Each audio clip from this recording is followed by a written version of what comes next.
Happy Sunday, human beings from the planet Earth. Well, they say Sunday is a day of rest, but I'm going to tell you that when you're in the middle of a war, there is no rest, and we're at war. And I'm not talking about Syria or Iran or Afghanistan. What I'm talking about is right here on our homeland. Now, I'm very happy that our troops are coming home from Iraq. They've been over there, they've been fighting a war that was unjust based on lies. But this is what I'm worried about. With the announcement that Obama will disperse 20,000 troops into the streets to combat the Occupy movement, most of those troops, I'd have to assume, are going to be troops that have come home from Iraq, are in the mindset of war and killing, probably traumatized from the killing that they've had to take part in, or the death that they've seen right before their very eyes and could do nothing to stop. They're going to get a few month reprieve.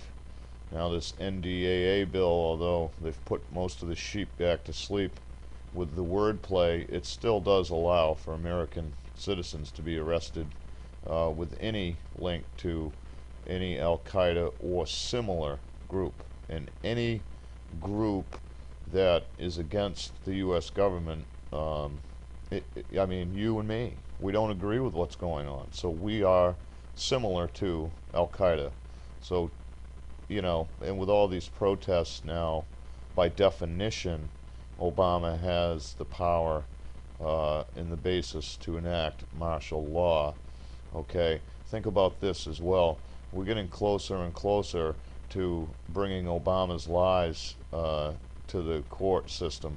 We know that the birth certificate deal is fraudulent, 7 social security numbers tied to his name, violations of our Constitution, violations of international law, war crimes. The list goes on and on. If you Google laundry list of lies Obama's told, you'll see that there's somewhere between 140 and 150 of them. So this is my prediction, and this is a prediction only, that by the end of summer we will see martial law fully in effect here in this country. There's another factor that maybe many of you haven't considered, added on to everything that I've just told you. This year our crops have been wiped out. There's been a 30 to 40% loss of the food supply globally. Normally we only throw away about 3% per year. That means at least 25 to 30% of the people on Earth will not have enough food. If we relate that to this country, we're coming off of winter. Winter is expensive. We have to keep ourselves warm. It's harder to travel. There's a big burden. I don't have to give you a link to back that. I mean, we live it, we know it. In the spring is when all of this food that we didn't grow, we didn't raise, should have come out onto the shelves. So we're going to come off a winter with our pocketbooks empty. Food prices are going to soar. The thefts are going to go up. The anger is going to go up.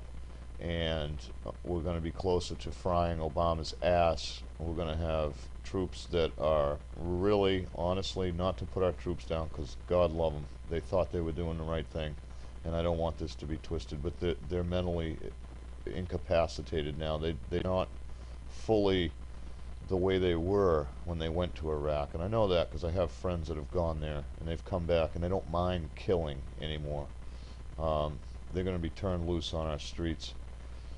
You can't prepare, although they keep giving you warnings to prepare for solar power outages and all this and that. You can't. If you put more than 7 days worth of food in your house, you could also be a terrorist or an enemy of the state or whatever. We got hell to pay. I say there's some laws that you just have to ignore. You have to prepare. They can't have you in fear. You have a God-given responsibility to take care of your family. If you're a husband or a parent, you have children to take care of, to provide for. And the whole Occupy movement, it's such a mess. I'm going to have a couple of links below, one to the Alexander Higgins blog. I'm going to recommend you subscribe to that. It's a great resource. You'll see in there, if you go down through the blog, that all this year there's been troop movements in major military shifts all over the country. Um, there's also going to be a link to another YouTuber who has brought some light to the Occupy movement and the implants that are there, the little cues that show that a lot of this stuff is staged. I want you to look at that too.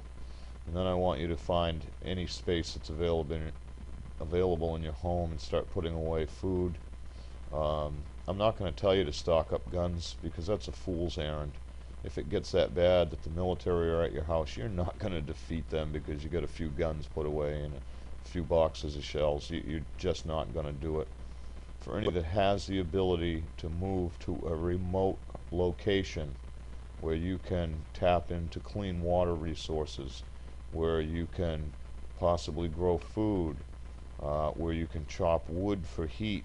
These are the things we're going to have to do. Now, I understand many of you can't, but if you have the resource and you're wise, you're going to do this. You're going to get out of the inner cities, you're going to get out of the big towns, and you're going to move to the country where you can provide for your family. And most importantly, for any of you that, now I don't like religion.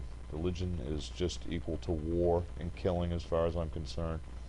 But I also have an understanding that there is something way beyond this earth. There is a purpose that we're all here, and our spiritual beings will continue. So I don't want you to be in fear of the things that are happening. I want you to take responsibility and protect your family until that pivotal moment when you die, because we all know we will at some point. And I don't want you to be afraid of that death. I want you to be prepared inside yourself. Give away your greed. Put down your lusts. Reach out to the people next to you. There's going to be a lot of people that need help in the coming months, and even right now. Change your way of thinking. Most importantly, change your way of thinking. Review yourself before you yourself have to be reviewed. Well, anyway, happy Sunday. Not here to horrify you, but you know, a little fear will go a long way in protecting yourself. But don't be scared to the point that you make rash decisions. Take a pause, review yourself, review your situation, review the world that you really live in. Open your eyes, dig into the news yourself. There will be a couple of links below to lead you in the right direction, but from there on you should be Googling, you should be watching videos, you should be cross-comparing everything you see and hear, because nothing is as it seems. Nothing at all. It's all a lie.